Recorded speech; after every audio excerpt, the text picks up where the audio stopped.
Hello students, today we will study art rocks, first chapter of second unit.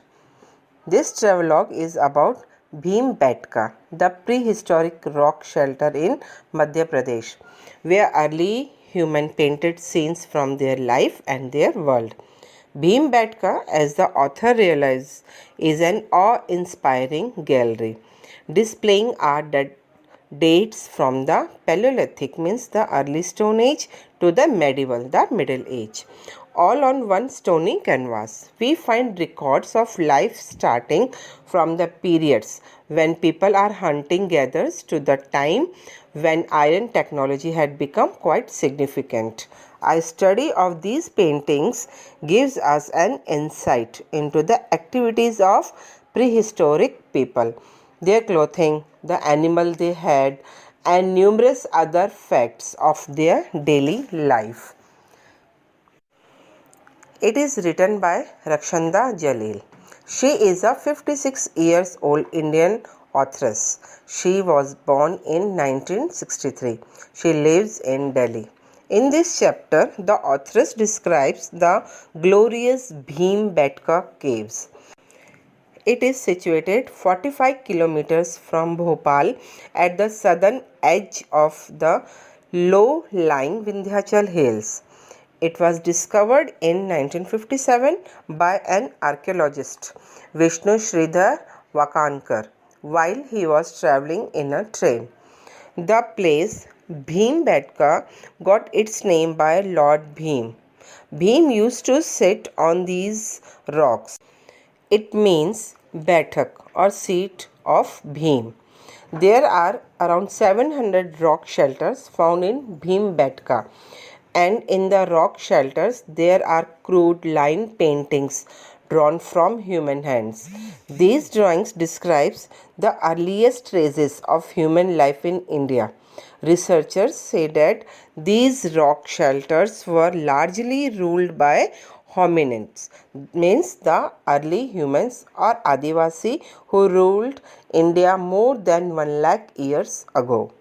The painting shows hunting, fishing, food gathering, group dance, and other activities which early men did. The shelters are claimed to be of Paleolithic age, 40,000 years ago. I hope you have studied about Paleolithic and Mesolithic ages in SST. If not, then I will tell you.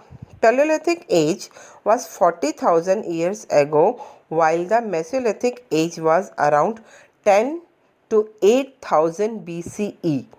Mustard fields, wheat crops, and sal trees can be found near it. It has sandstone rocks perfectly balanced on each other from the sun, wind, and rain. This was the geographical information about Bhimbetka. Now let us begin with the explanation of the chapter.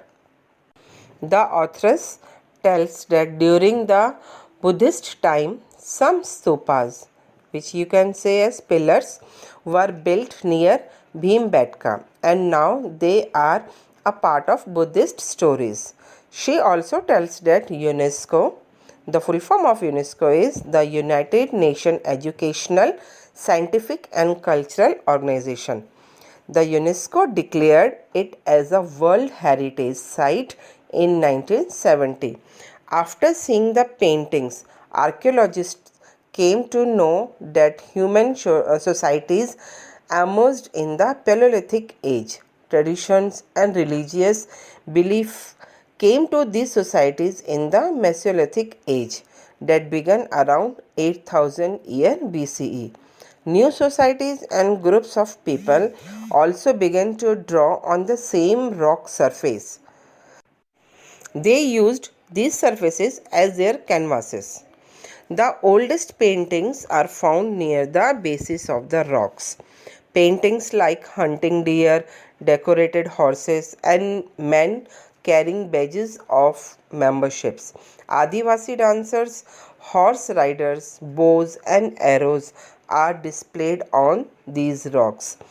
The authoress was very glad when she saw all these paintings and rock art. She was much happier when she saw the viewpoint at the corner of these shelters.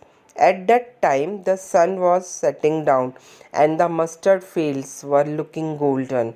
The green color of wheat crops looked like olive color, and it seemed that the earth and sky were touching each other. Seeing this beauty, the authoress was lost in thoughts and making advanced planning for visiting Bhimbetka, but she was disturbed in a very bad manner. A great Indian tourist cell phone started ringing and he had a really long conversation which broke the silence of the moment. The authoress told him many times to keep quiet, but the man continued his conversation. At last, the authoress only had to get up and leave. At last, she tells that visiting Bhimbetka was her best experience and she keeps thinking of it in her mind. So, I hope you understood the chapter very well.